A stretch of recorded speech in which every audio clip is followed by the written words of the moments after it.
Hello बच्चों, मैं doctor Sunita Nandal कक्षा 12th के लिए कविता लेकर आई हूँ। कैमरे में बंद अपाहिज। कैमरे में बंद अपाहिज ये रघुवीर सहाय जी की कविता काव्य संग्रह है, लोग भूल गए हैं, उसमें से ली गई है ये कविता। पुस्तक का नाम है आरोह भाग 2। पद्यांश देखिए। फिर हम पर्दे पर दिखलाएंगे फूली हुई आंख की एक बड़ी तस्वीर, बहुत बड़ी तस्वीर, और उसके होठों पर एक कसमसाहट भी। आशा है आप उसे अपनी उसकी अपंगता की पीड़ा मानेंगे। एक और कोशिश दर्शक, धीरज रखिए, देखिए हमें दोनों एक संग रुलाने हैं, आप और वह दोनों। कैमरा बस करो, नहीं हुआ रहने दो, पर्दे पर वक्त की कीमत है। ध्यान से पढ़िएगा।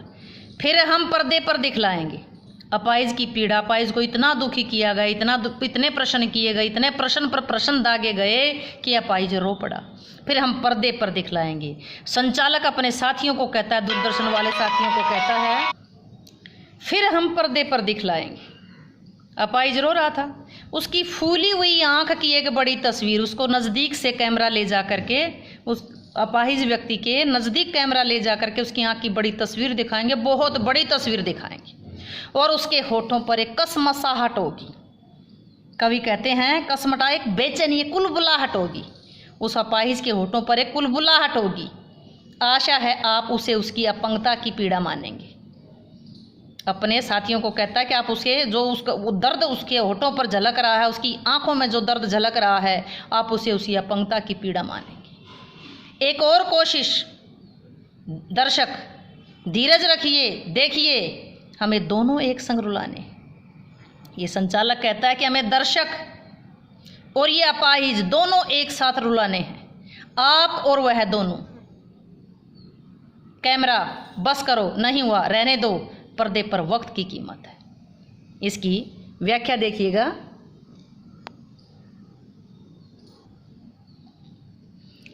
पहले तो कार्यक्रम का जो संचालक है उस अपाहिज व्यक्ति से प्रश्न पूछ पूछ कर उसको इतना दुखी कर देता है कि वो रो पड़ता है। फिर दूरदर्शन के पर्दे पर अपाहिज की सूजी हुई आंख की बहुत बड़ी तस्वीर दिखाने का प्रयास करते हैं। वे वास्तव में अपाहिज की पीड़ा को बढ़ा चढ़ा करके दिखाना चाहते हैं।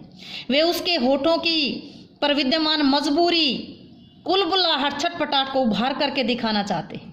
उनका लक्ष्य होता है कि दर्शक अपंग व्यक्ति की पीड़ा को समझे। उसके बाद संचालक कहते हैं कि हम एक और कोशिश करके देखते हैं। वे दर्शकों से कहते हैं कि धीरज रखिए, वे दर्शकों को कहते हैं कि धैर्य बनाए रखिए। दर्शकों को क्या कहते हैं कि धैर्य बनाए रखिए। कार्यक्रम का संचालक हमें अपाहिज का दर्द इस तरह से दिखाना चाहता है कि एक साथ अपाहिज और दर्शक दोनों एक साथ रो पड़े।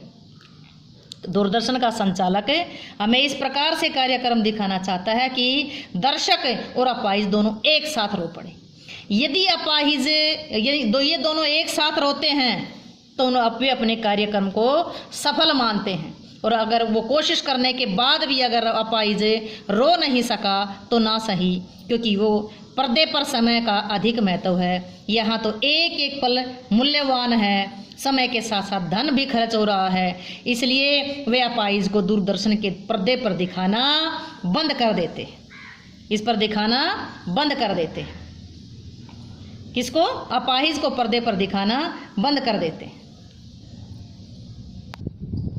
जब अपाहिज रो नहीं पाता तो वो ये कह देते हैं कि समय, यानी कि पर्दे पर वक्त की कीमत है, समय की कीमत है, और इसके बाद वो उसको पर्दे पर दिखाना बंद कर देते हैं।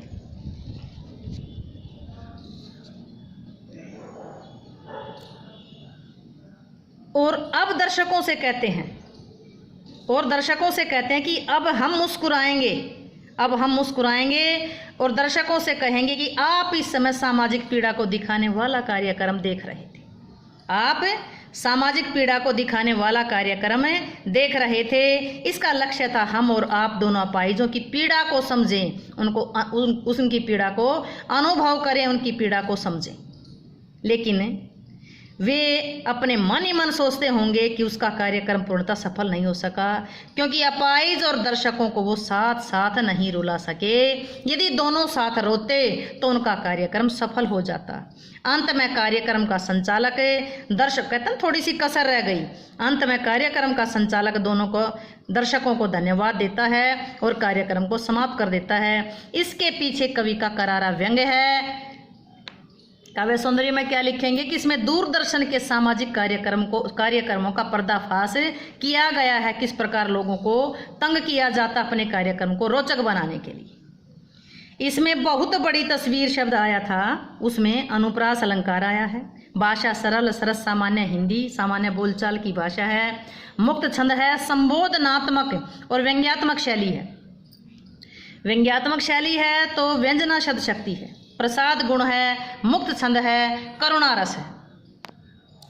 इसमें स्वर मैत्री, पद मैत्री, अनुप्रास, उल्लेख और प्रश्न अलंकार का प्रयोग किया गया है। खड़ी बोली भी है। व्यंजना के माध्यम से कवि ने ऐसे अपाहिज व्यक्ति की ओर संकेत किया है जो अपनी वेदना को बेचना चाहता है। उम्मीद है कि ये व्याख्या आपको समझ आई होगी। व्याख्या समझ आई हो तो वीडियो को लाइक करें, शेयर करें, चैनल को सब्सक्राइब करना ना भूलें।